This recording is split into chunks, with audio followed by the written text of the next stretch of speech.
Augusto Heleno, general da reserva e foi o primeiro comandante da Força Militar da ONU no Haiti. O Exército foi empregado, como o Renato disse, numa situação inédita de intervenção e jogaram as fichas todas na mesa. Tem que dar certo.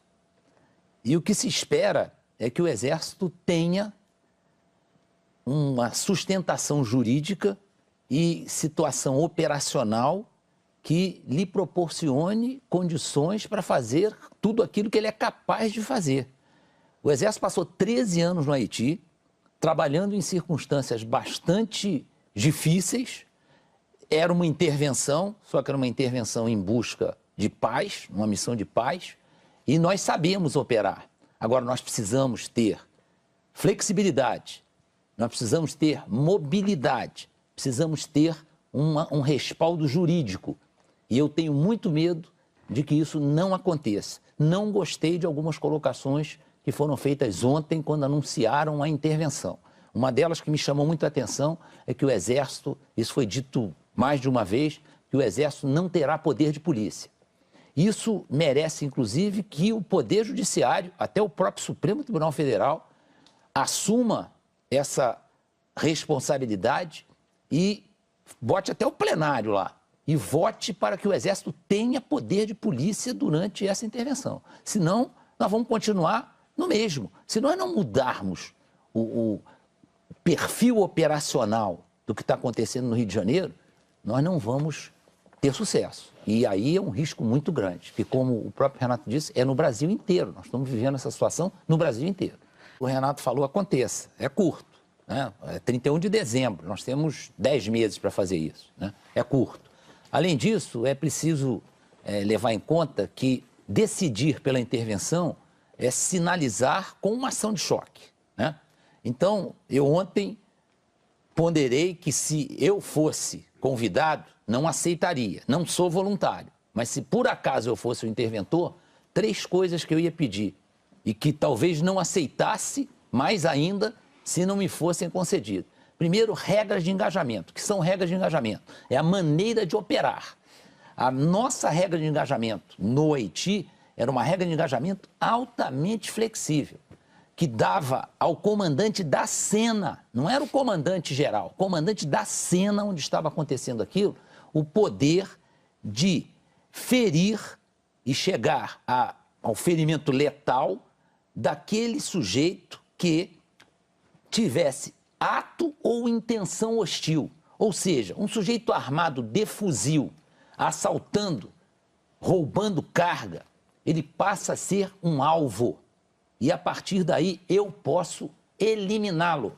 É duro sim, mas é assim que tem que acontecer. Nós não podemos mais aceitar indivíduos andando com armas de guerra no meio da rua, ostentando essas armas e debochando do poder público. Isso a gente não pode mais aceitar. Então, isso aí no Haiti não acontecia, porque eles foram largamente alertados sobre isso. Então, isso é uma campanha de comunicação para que toda a população tome conhecimento. Olha, a partir de agora, o sujeito que estiver armado na rua e tiver em condições de ser alvejado sem que haja efeitos colaterais, ele pode saber que ele está sujeito a isso, tá? E quem fizer essa ação está isento de responsabilidade jurídica. Essa é a segurança jurídica que nós temos brigado muito. Melhorou com a história de ser julgado na Justiça Militar. Essa é uma questão interessante, a gente vai a ela. Mas falta. Mas né? fala dos 2 outros pontos que o senhor queria Os mencionar. 2 outros pontos, mobilidade. Esse interventor precisa ter mobilidade para atuar rapidamente, ser proativo, chegar nos locais com facilidade. O Rio de Janeiro é uma cidade congestionada. Se eu depender de deslocamento terrestre, eu não chego. E eu preciso de helicóptero para chegar rapidamente em situações em que é compensador esse tipo de deslocamento, onde eu posso causar sérias baixas nessa força criminosa. Terceira coisa, eu preciso que eu tenha, o interventor precisa ter na mão capacidade de intervir em qualquer ponto do Rio de Janeiro. Não é só na cidade do Rio de Janeiro. Em qualquer ponto do Rio de Janeiro, ele tem capacidade de intervir. Então, ele precisa urgentemente de ter essa mobilidade. Terceira medida, ele precisa ter tropa altamente preparada e, de preferência, que não more no Rio de Janeiro. Tem condições de ter isso? Claro que tem. Se trouxer os nossos forças especiais, são altamente habilitados, eles não são do Rio de Janeiro. Então, termina o vazamento de operações. O vazamento acontece porque quem é do Rio de Janeiro se sente na obrigação de avisar na sua comunidade, avisar para os parentes, e a operação vaza. Isso é invariável, as operações todas vazam. Então tem que trazer gente de fora para que determinados tipos de operações, muito bem preparadas no aspecto de inteligência, aconteçam sem vazamento.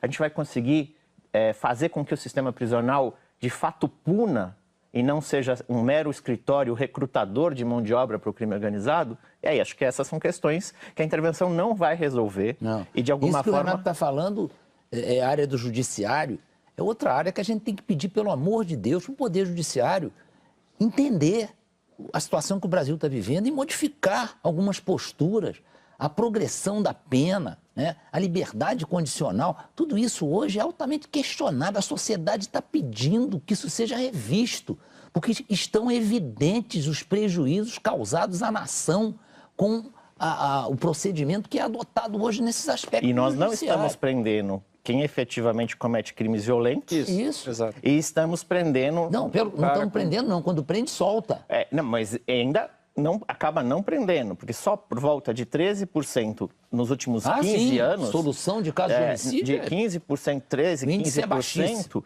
de casos de homicídio, latrocínio, estupro, geram prisão. O restante, a gente fica optando por uma outra política criminal que não é uma política que resolva. Isso tem que ser revisto com urgência. É um clamor nacional que o Poder Judiciário está custando entender. Nós precisamos nos convencer que o problema de segurança pública se transformou num problema de segurança nacional, porque nós estamos sendo invadidos pelo crime organizado, estamos sendo invadidos por ações ilícitas que começam na fronteira, não é só na fronteira terrestre, fronteira marítima. Se o país não se convencer disso, nós vamos caminhar na direção de ser um narcopaís. Então, isso é péssimo, porque isso para os nossos filhos, para os nossos netos, será uma situação extremamente desagradável. E nós estamos caminhando para ser um narcopaís. Somos hoje o maior consumidor de crack do mundo, o segundo de cocaína e o maior local de passagem de droga do mundo. Chega de títulos ou querem mais títulos? Um esclarecimento em relação ao que ele falou, porque é natural. Quando a gente fala em regra de engajamento, e essa regra de engajamento é uma regra dura, ela é empregada com muito critério, com muita parcimônia. Não é chegar e sair atirando, né? É preciso que tenha as condições para que eu tenha certeza que vou eliminar bandido. Gente que não pode continuar a ameaçar a sociedade armado com armas de guerra. Não é para atirar sem critério. Ao contrário, na própria regra de engajamento, que o soldado anda no bolso nas missões da ONU, ele é plastificado e anda no bolso do soldado. Está escrito lá que não pode ter efeitos colaterais, o que hoje é comum nas operações no Rio de Janeiro. Pois é. Um outro ponto importante, as polícias, por exemplo. A polícia do Rio de Janeiro é um exemplo típico. A gente pode dizer que o policial do Rio de Janeiro é covarde? Eles são extremamente corajosos. Subir morro de bala de tiro, os morros do Rio de Janeiro, tem que ter muita disposição, muita vontade. E eles fazem isso diariamente. Então nós temos que respeitar. Isso é um ponto altamente positivo. Muitos policiais, às vezes, morrem em serviço, que tomam atitudes em lugar onde presenciam alguma situação de criminalidade e eles vão lá e atuam e acabam morrendo. Então, eles são extremamente ciosos. Agora, o que acontece em relação a a uma vulgarização dessa história da polícia ser corrupta, não sei o quê? Um país onde a sua classe política derrete o país com a corrupção, começando pela cúpula do país, começando pelo presidente da República. Você acha que o homem que está lá na ponta da linha, sendo mal pago, com péssimas condições de trabalho, mal armado, mal equipado, é fácil convencer esse sujeito de não ceder a determinadas tentações erradas, injustificáveis, mas é fácil num país onde os exemplos são péssimos? Isso a gente tem que considerar. Isso é uma educação nacional que tem que começar a acontecer. É o que ele falou, nós não vamos ser... o Rio de Janeiro não vai ser Estocolmo, mas nós temos que pensar na educação, resgatar valores que nós abandonamos. Os valores da sociedade estão sendo abandonados, os valores da família. Nós não podemos, de repente, prostituir o país com uma série de ações que são péssimos exemplos para os nossos filhos, para os nossos netos. Porque as Forças Armadas, nós temos consciência disso, estão sendo usadas politicamente em inúmeras oportunidades. Agora mesmo, uma situação de Roraima, as Forças Armadas viraram posto de controle de imigrantes. Né? Pô, isso aí não tem nada a ver com a missão das Forças Armadas. Controlar a imigração, né? e sair carimbando passaporte, não tem nada a ver com as Forças Armadas. Então, isso é um uso político das Forças Armadas, mau uso. Talvez a jogada do Temer seja a do Sarney no cruzado. Pode não ser sustentável no tempo, mas pode fazer uma boa figura até a eleição. Pode ser. Pode ser que isso esteja na cabeça dele.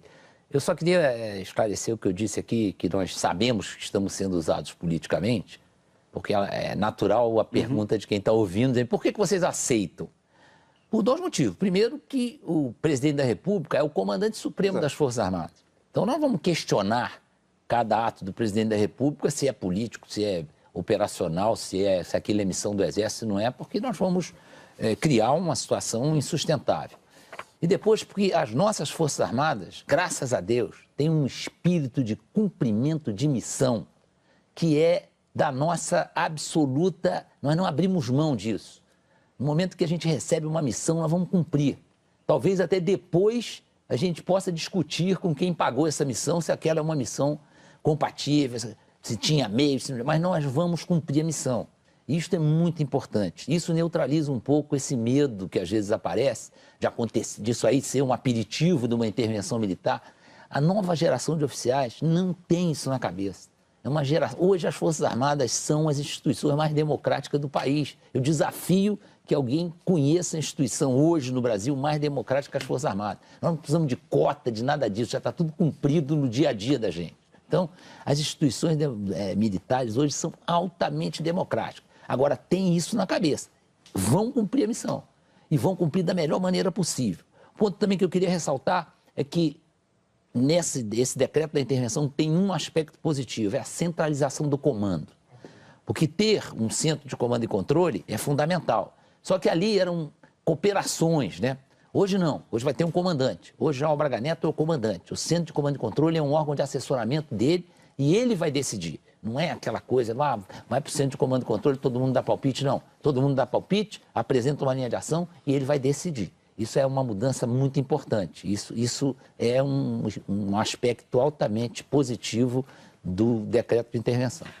Se vocês tivessem que escolher um ponto, no que a gente tem que prestar atenção nessas regras para ver se isso tem condição de funcionar ou se, no melhor cenário, Renato, vai ser o que você classificou como uma operação Olimpíada ampliada? Eu gostaria que esses que estão participando da elaboração do como vai acontecer em detalhes a intervenção lembrassem que é um paciente na UTI que depois pode tratar pela homeopatia. Agora, ele tem que ir para dentro da UTI e ser tratado como um doente que está prestes a morrer.